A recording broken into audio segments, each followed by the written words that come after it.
We are live. Happy Friday, everybody. Happy last day of our LinkedIn Live series of 2024. You guys, this has been such a joy. This has been so much fun. So, no better way to end this beautiful series of the year with my OG LPC team. Michelle and Melissa are on for our first segment, and then Brian and Abby are on for the second segment. And these guys have just been with me from the very beginning, especially these two ladies here.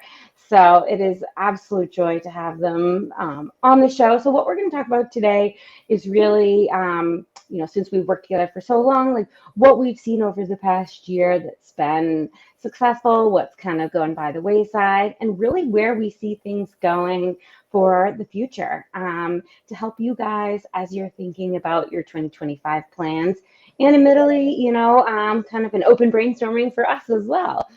So, Melissa, you're to my right, so I'm going to have you introduce yourself and just give a little, elevator pitch, and then Michelle, I think our viewers know you, but just remind them. And then why don't you each just kind of talk a little bit about 2024? What did you guys see, Melissa, from a graphics standpoint and design standpoint? Michelle, what did you see from your strategist standpoint? I would love to hear. Sounds good. Thank you, Lauren. I'm so excited to be here. I am Melissa Hacunda. I am the owner of Melrose Studio. So I do everything from animations, graphic design, social media designs, anything really under visual art. I love to touch animations, web dev. So I get to work on a variety of projects that always keep me on my toes, and I'm very excited to be here. Oh, I love it. And hi, everybody. I am Michelle Hacunda, and I own a boutique marketing agency. The core areas that I focus on in my business are marketing strategy, content strategy, and social media marketing, and work across a variety of different industries. And very excited to be here talking with Lauren Perna Communications audience and talk about all things that are what's working and what could be changing in 2025. So tell us, what did you guys see? Michelle, you lead it off this time. Yeah, so as far as what's working for this, what we saw in 2024 from a marketing strategy standpoint, so a couple of different things come to mind. First thing is community-driven marketing. That's something that we have seen in past years, but it continues to strengthen and be a really core part of marketing strategies. So when we think about user-generated content campaigns and campaigns in general, we are thinking about companies really turning their customers into brand ambassadors. And so this is where companies are continuing to make sure that they're including their community in these different types of campaigns, and they might have specific campaigns where they go out and ask their community to participate. And this is really strong because it's not just campaigns that are overly polished that are coming from the company, but they have more of that raw element, and it's more real, and that's customers are more savvy and they know when they're being marketed to, so that's going to continue to be important. The other thing I would say is thought leadership is not going anywhere. That's a term and a buzzword more we're hearing in the B2B space. But I have seen a lot of brands double down and say, you know what, we actually need to put our executives front and center. Lauren, we're seeing that with one of your clients that we work on together, that this is going to be really important. And so we might see this when it comes to social media, especially with the B2B space. LinkedIn is really important, but we're also seeing this beyond just social media with other types of channels like white papers or webinars or even authoring articles. Thought leadership is something where companies recognize, well, it can't just be company speak all the time. Let's put the people who are the subject matter experts front and center and have them have more more of a voice out there in the public space. And then the other thing I would say is hyper-personalization is a theme. So really getting, zeroing in on customer behaviors, their preferences, their purchase history, and using that to inform all different types of campaigns and channels that are going out. So if a company is tracking, okay, what's a customer bought before? Okay, let's send them targeted emails based on their purchase history. Or if they take a particular action and we're tracking that, let's send them another email that's triggered on their behavior. So we see this a lot with emails, but that's not the only place. We see that across a variety of different channels. One good example of that, as like a case study, it would be Spotify Wrapped. And I mentioned that because like this time of year, the Spotify Wrapped. Everyone just got theirs, right? Yeah. And they give their users like a really personalized summary of their listening habits, get unique statistics showing like favorite artists and songs. And so that's like a year-end roundup, but personalization, and the more that like the data that exists can be used to share that with the public or share that with specific customers based on their preferences, is going to be something that we'll continue to track as we look ahead. And that's something that's worked this year. That's so interesting. And that all of those really kind of beg the question, Melissa, like, how do you create graphics for those things? How do you visualize hyper personalization? How do you visualize thought leadership? That's, it's when we think of thought leadership, I think we think of more text, but we're still very much a visual society. And then the first thing, what was your first point, Michelle?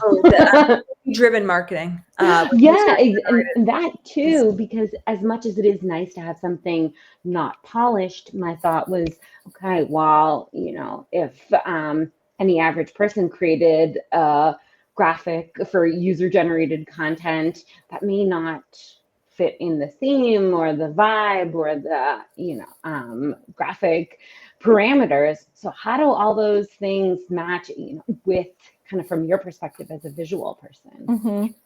I think at the end of the day, you have to design with intention. And I think taking these different pieces of content, like you're saying, even like having people from the actual brand have their voice being led on social media. I think the important part is looking at the trends, looking at what is performing well. And at the end of the day, that seems to be a lot more of videos nowadays versus static graphics, as well as some multi-image carousel posts, animations, anything that can catch your eye as you're scrolling, because nowadays the digital landscape is so saturated that you need something that will stop the audience and get them thinking in some way.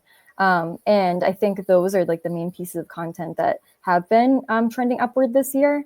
But also I have been seeing, so it's similar to what you were saying, Michelle, too, about kind of having like a raw organic feel of a trend that leans more on like the hand-drawn, the illustrative, a little bit more of like a raw organic sense to the graphics, which I think is so nice too, especially nowadays in that AI generated landscape as well, that things might be hard to discern at first if it was made directly from a human or from robots. And that's not to say that AI generation can really help a designer nowadays, and having that in your wheelhouse helps you have a jumping off spot. But just having that like nice raw organic sense and going back to more of that analog feel to graphics, I think is so refreshing. And then just, I feel like what has been trending upwards in recent years, and what I foresee for even next year, is still kind of that use of bold typography, really interesting color palettes, something that's not so much in that like trendy color palette space, maybe like high contrast graphics, things that help with accessibility, especially for like ADA compliance that is even on like web, print.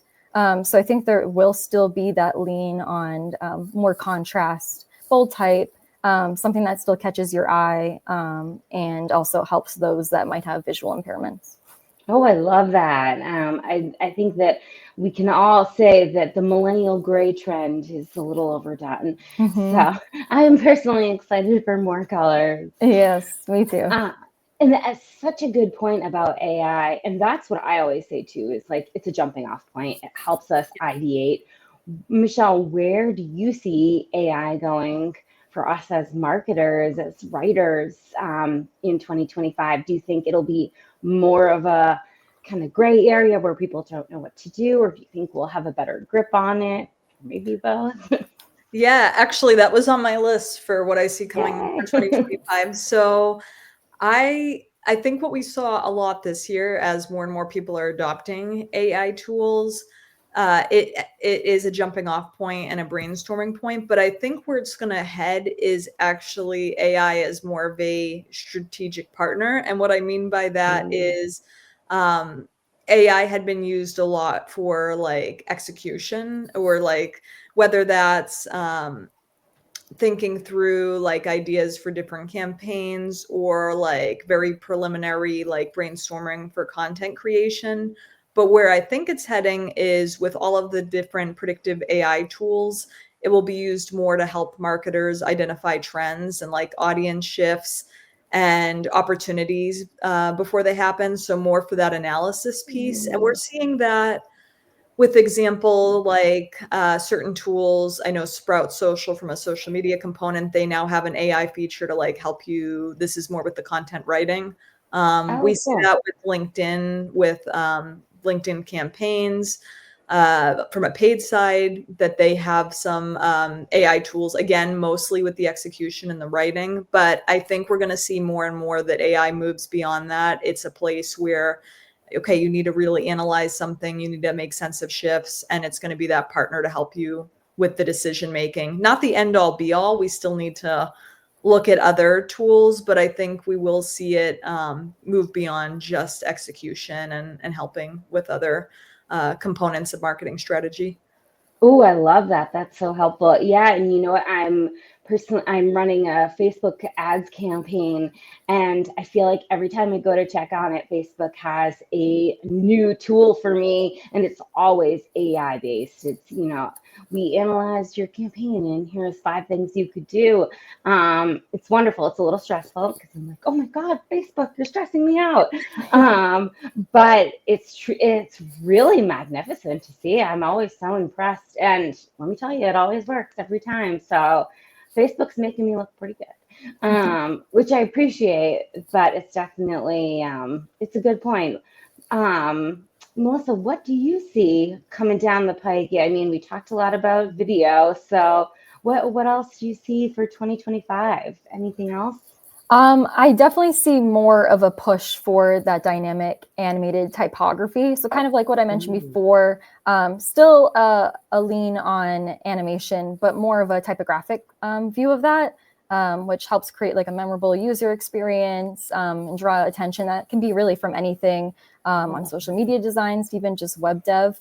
Like, for example, if you have like a CTA button on a site, maybe like that glows, it hovers, something that catches your attention and is a lot more dynamic than something static. And then also like anything that can like trigger an animation too. So like I said before, on websites, anything that really just in any textual space, something that differentiates itself from any other site. So I think like dynamic typography is really eye-catching and still sends across a message. Especially in really any type of animation that you see. And then another thing I'm kind of predicting for next year too is kind of defaulting back to minimalism, which is kind of always that clean, sophisticated, simplified look to designs. And I think that there will be minimalism with a twist. So you'll still have those like vibrant splashes of color and like maybe like oversized imagery, something that still gives some personality to that uncluttered feel of minimalism and like a burst of creativity there. So I think tying those hand in hand is a really nice idea and something that I want to play around with next year. And then another thing that kind of hints back to that sustainable design. I think that there's going to be a push for sustainability and any sense about, and it's something that I think really nicely ties back to brand values at the end of the day. So I think when brands can really kind of push their message for any sustainable aspect of their work, whether that's like the materials that they use or some type of element in the pieces that we design for them. So organic shapes, maybe like some earth tones, flowing lines, natural textures. I think that could be something really interesting to see in the new year too. Oh, I love that. Yeah. And I think those kind of brand values driven content will be huge. I mean, it always is huge, but I do think people get that shiny, syndrome where the kind of new trends are, coming across their desk and they feel like trying them. But at the end of the day, it really is about your brand values. And if it doesn't align with your brand values, it's not going to work. So, and that's why they're called trends, not necessarily staples. So it definitely makes sense. Michelle, bring us home. Anything else in that you see happening down the line, or want to shout out some predictions while we're live on camera, and we'll come back in a year and see what if you were right. Yeah, so a couple of things actually you just touched upon when you said values that I had on my list. So value-driven marketing, and what I mean by that is like, we know that, and if we think about ourselves as customers, we expect brands to align their values and priorities. So things like sustainability, transparency, that's going to be something that's baseline expected from customers. To that point that I said earlier, is customers don't want to feel like they're being marketed to. Like, it has to go beyond like, okay, we know this. Like, it can't just be, okay, you're trying to sell me a product. We really want to see the brand like personify their values. And actually, one example that I saw from this year is Prada, for example, on the consumer side. So they partnered with UNESCO, Intergovernmental Oceanographic Commission, which I know is a long word, but they had expanded. They have something called a Sea Beyond, SEA, as in Sea Beyond educational program. So it was all about ocean preservation and sustainability. Cool. And they were donating 1% of their sales from a collection to support scientific research and community projects. And so it's really thinking about like ecological initiatives. And again, that's just like when we think about CSR and even beyond that, just the values and the priorities of the brand, customers want to see that come through. So totally. That should be a part of brand storytelling and their value-driven marketing. So that's going to be something that I think we're going to see brands double down on. The other thing is, and I'm seeing this particularly from like a social media standpoint, but employee advocacy. So bringing employees into the conversation, and I've seen I've seen certain brands doing this already, but they're actually utilizing like specific tools to help with this. And they're really encouraging their staff and employees to share behind the scenes content on their own platforms and like humanize the brand.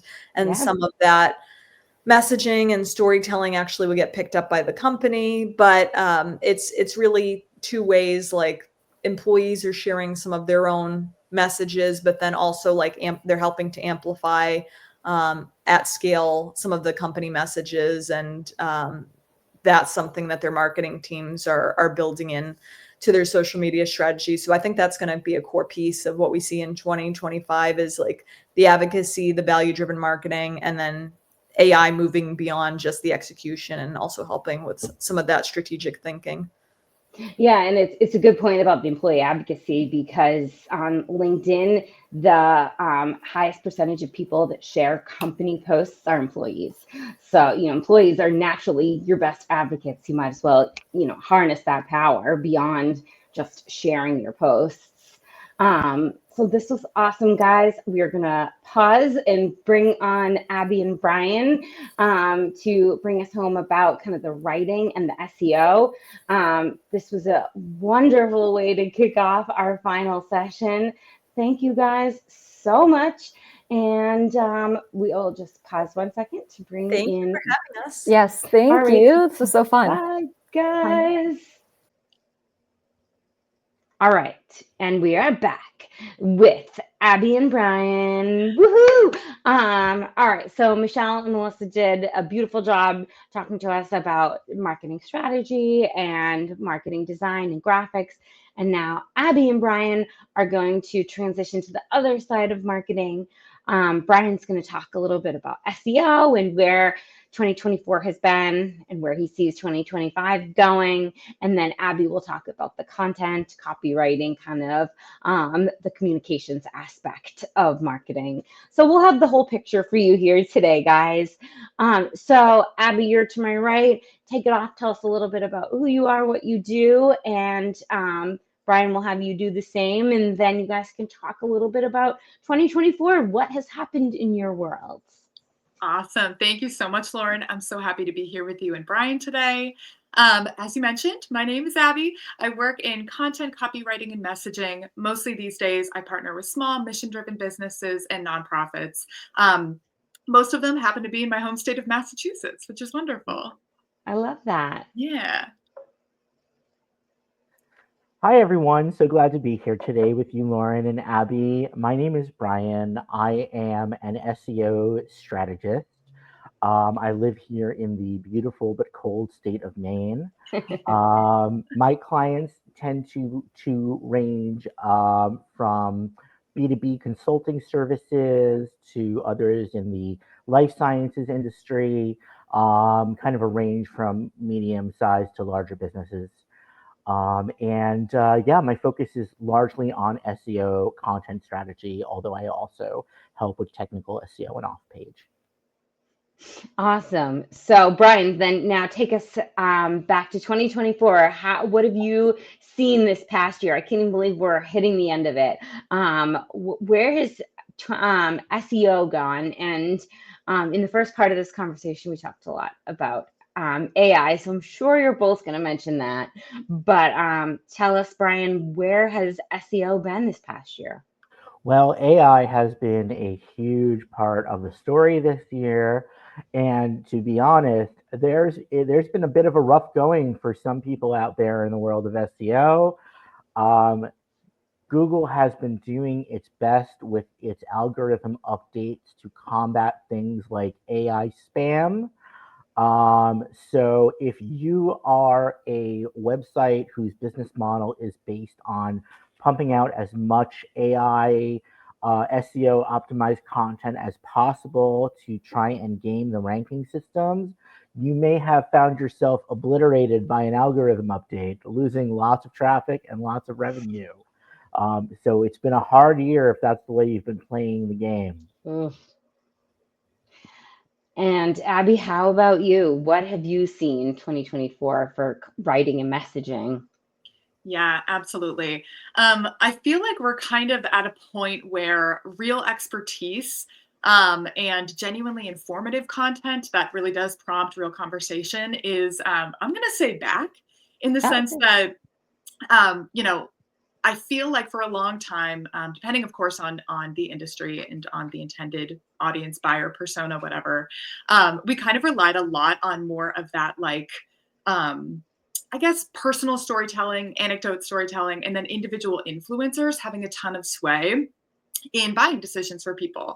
And I do kind of feel like this year I've seen a bit of a return back to that, a lot of like data backed or science backed in some cases, just a return to trust and expertise in what people choose to talk about and how they choose to put that information out there.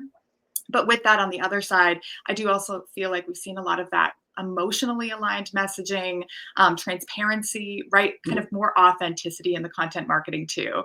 So it's interesting. I think on the more B2B side, we're seeing a lot of that, really substantive, expertise driven content. And then maybe more on the B2B, a lot of emotionally aligned messaging, transparency, all that good stuff. Yeah, absolutely. And that's what we talked about in the first part of this call is that kind of going back to genuine, authentic conversations. So, Brian, where do you see things going into 2025? Yes, well, to piggyback a little bit off of what Abby said, all of that is also true for SEO. And I would add to it that experience has become a really important ranking factor. So to give you an example of what I mean by experience, what you don't necessarily want to do is have AI write you a travel tips article about what it's like to travel to Bangladesh. But if you traveled there yourself as a travel influencer and you want to write your experience fact-driven piece about what it was like for you, that is going to go a long way. So Google is really looking for people, especially when it comes to things like product reviews, experience reviews, services that you've actually used. They want to see that you're writing about things that you've actually experienced and not just kind of giving a summary of something you haven't really tried yourself. That makes a lot of sense. Abby, how about you? Where do you see 2025 going? I think that's exactly right. I think in terms of where we're heading in 2025, just to piggyback briefly off of what Brian said, I think early days SEO and inbound marketing plays relied on just, Brian, to your point, putting a ton of information out there, snagging onto those keywords, right? And maybe not necessarily providing real value. I feel like these days you have to be directly answering a question with whatever content you put out there, especially with that AI overview piece that search engines like Google are adding in. You're no longer being favored algorithmically or from an audience perspective if all you're doing is regurgitating similar information, sentence over sentence over sentence. That said, I do think in 2025, we're going farther in the direction of AI generated content. Hopefully a shift to more using AI as a prompt or kind of a jumping off point instead of just solely AI written, 100% computer language. We know, guys. We know when you're using it. Okay. 100%. Yes. And the last thing I will just say about kind of where we're headed, I do think a shift to more social first content strategy is going to be huge because we know that a lot of young folks are using those apps to find information, where in previous years with previous generations, maybe Google or another search engine would be the first go-to place. A lot of folks are trying to find services or products via TikTok or Instagram. So I do think social first strategy is going to be huge. Yeah, I definitely agree. And this is what we always say when we talk about LinkedIn is that it is a search engine at its core. Yeah. And that's, certainly where I see LinkedIn going is becoming even more of a resource for people to make buying decisions. And on the other part of the call, we talked about, thought leadership. And I see that really taking a strong hold with everything you guys are talking about too, is thought leadership is going to direct content. It's going to be a huge part of search engine optimization because people want to be known as thought leaders. And the best way to do that is to put out really strong keyword driven, expertise driven content. And Brian, we're working on that with LPC. Can you talk a little bit about from that thought leadership perspective, how that ties into SEO? Yeah, absolutely. And I think Abby nailed the idea that you need to think about social first and just in general, building your brand. Build your brand all around the internet. Don't just build it on your website, but leverage those social channels, leverage the video platforms. You want to be known as a go-to authoritative expert in whatever your topic is. And you can't just do that on one channel. You really need to be diversifying, even when it comes to Google. So I think that is crucial right now. Brand building is more important than SEO than ever. Definitely lean into your AI to help you with that. As Abby suggested, use it as to help you build prompts and drafts, but certainly it's not going to give you finished pieces that you're going to then turn around and publish. You really need to be putting yourself into your content. Speaking on the diversification piece, I would also add that now we have OpenAI with their own kind of search engine playing in that space a little bit, partially powered by Bing of all things. So keep your eye. Right now, Google for SEO is still the main player, but keep your eye on the AI sphere to see who else may pop up and where else you might need to be thinking about optimizing for. Yeah, that's such a good point. Abby, any final like thoughts about what's in, what's out? Any final kind of pieces of advice for our listeners that are trying to figure out where do I go with marketing in 2025? Absolutely. Yeah. Well, one thing that I've been thinking so much about, certainly because it's impacted the marketing messages I get, right? The email marketing messages I get, the social posts I see, hyper personalization is so big right now. And I feel like that's very easy for super large brands to invest in that have like giant budgets that can really, put a lot of money into those hyper targeted, ads, or serve you specific LinkedIn content based on, your interests and your demographics and all that. But I do think really getting to know your persona groups, basically anybody that you're selling to, is still so key. Even if you are a smaller organization that kind of can't do that hyper personalization at scale, I just think that, and it does all roll up to authenticity and expertise, right? It kind of Yeah. all does come back to that, but your buyer is looking for you, and you don't have to be, an organization with a million selling points for a million different people. You really do just have to get to know the people who want to buy from you, understand their mission, their values, what they're trying to accomplish in, purchasing your service or investing in your organization. So just get to know your people and speak to them really, really honestly. And I think folks are, to kind of loop back to the very first thing I said, which is that, our understanding of true expertise has been shifted a little bit over the past few Yeah. years because there's a proliferation of experts out there. Yeah, So these days, exactly. these days you have to be credentialed, I think, if you're really gonna make it. And that's wonderful news for the many, many amazing organizations that are led by experts. And hopefully it's inspiring for those who kind of want to add a little bit of authenticity to their marketing and to their content, to really like look at what's going on, look at who's Yeah. vetted in the space, and really, really tell the truth as much as you can. Yeah, absolutely. Brian, any final thoughts for our listeners about what to think about into 2025? Yeah, I think that is all right on. Be authentic. Put the real you out there as part of your brand. Make that your brand, Yeah. and remember that people want to do business with people. They don't want to do business with just faceless businesses. So be the person you are, and the right people that are there for your service, your business, your product will gravitate towards you. I love it. What a perfect way to end. And, I always say that people want to do business with people. So I really appreciate that. That's the note we're going to end on.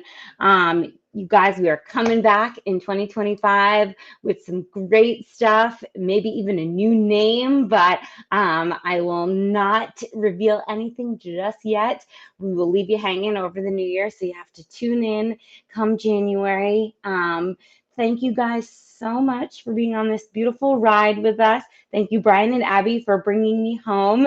And thank you for our first part of the hour guests, Michelle and Melissa, for doing such a beautiful job. And actually, I didn't even get a chance to say this, but Abby, you and Michelle had the exact same prediction about hyper personalization. So look for that. Can't promise that I will be able to hyper personalize everything here on LinkedIn Live, but we do really want to make sure we are covering the topics that you want to hear about. So put in the comments, send us a message, and let us know what you guys want to hear about into the new year. We have some ideas and topics, but of course, the whole reason I'm doing this is for the audience, the followers. So make sure you let us know. And that is it. Have a wonderful holiday season, everybody. Thank you for being with us. It has been such a pleasure. Thanks, everyone. It's Thank been you a so pleasure. much. Bye, guys. Bye.